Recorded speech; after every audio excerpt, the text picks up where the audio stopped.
John needed a new bed. His old one, a creaky hand-me-down, finally gave in. He browsed online, but nothing felt right. Then he saw an ad for an estate auction. Intrigued, he decided to go. The auction was held in an old mansion filled with dusty relics. John wandered through rooms crammed with forgotten treasures. In a dimly lit corner, he saw it. The bed was draped in shadows, yet radiated an odd allure. John was immediately drawn to it. The auctioneer's voice droned on about its history, but John wasn't listening. He was already imagining it in his bedroom, its dark wood complementing his furniture. He placed a bid, his heart pounding, and to his surprise, won. The bed was even more imposing up close. Its frame was heavier than he imagined, the wood a deep, almost black mahogany.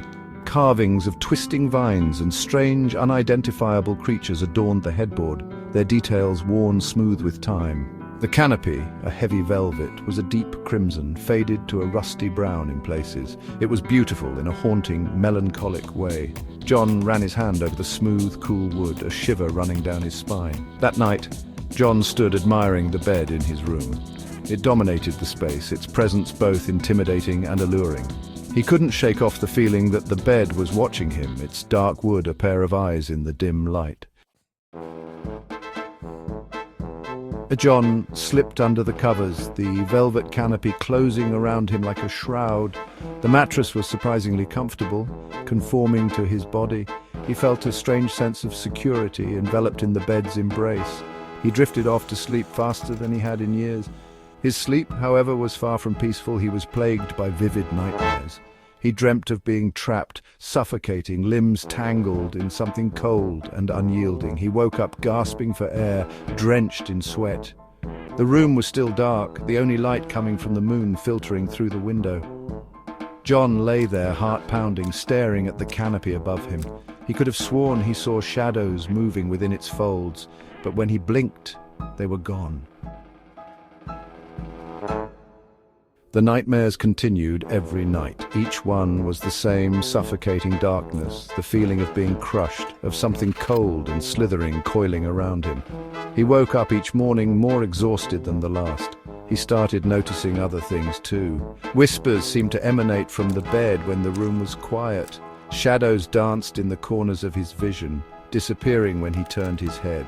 He dismissed it all as stress, but a seed of doubt had been planted. One night he woke up to a strange scratching sound. It seemed to be coming from inside the bed, from beneath him. He lay frozen, listening as the scratching grew louder, more insistent. Then, as abruptly as it started, it stopped. Section 5. A Ghastly Appetite.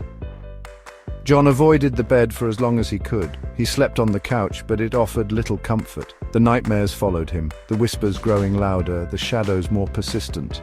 He was being drawn back to the bed, and he didn't know why. One night, exhausted and defeated, he crawled back into the bed. The moment he lay down, he knew he had made a terrible mistake. The bed felt different, alive. The mattress yielded beneath him, but not in a comforting way. He tried to get up, but it was too late. The canopy descended, engulfing him in darkness. He felt something cold and slimy wrap around his limbs, dragging him down. He screamed, but his voice was muffled by the heavy velvet. The scratching returned, louder this time, closer. Section 6. The Antique Dealer's Secret. News of John's disappearance spread through the small town like wildfire. The police investigated, but found nothing. The bed was gone, vanished without a trace. Some whispered about the strange man who had bought the bed at the auction, an antique dealer with an unsettling air. The antique dealer had a secret, one he guarded jealously. He knew the bed's true nature. He had found it years ago, hidden in the depths of a forgotten mansion, its history shrouded in mystery and whispered rumors of a dark entity that fed on life force. He had learned to control it, to a degree. He used the bed to dispose of his enemies, those who crossed him. But the bed was a jealous master, always hungry. It demanded to be fed, and now it had tasted John's fear. Section 7. Trapped Within. John found himself in a suffocating darkness, the air thick and heavy. He couldn't move, his limbs held fast by something cold and unyielding. Panic surged through him, his heart pounding against his ribs like a trapped bird. He realized with horror that he was inside the bed. The scratching he had heard was the sound of his own nails scraping against the wood, but the wood felt alive, pulsating with a sinister energy. He could feel something draining away from him, his strength, his life force. He was trapped, slowly being consumed by the bed, his essence fueling its dark power. Section 8. A desperate escape. John thrashed against his restraints, his desperation lending him strength. He had to escape, had to break free from this living nightmare. He remembered the carvings on the headboard, the strange creatures, and wondered if they held a clue. He strained to see in the darkness, his eyes slowly adjusting. He made out the faint outline of a carving, a serpent biting its own tail. He remembered reading about such symbols, ancient depictions of cycles of life, death, and rebirth.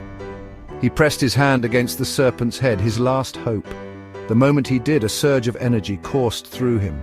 The bed shuddered, the darkness receding. He was thrown back into the real world, landing hard on the floor.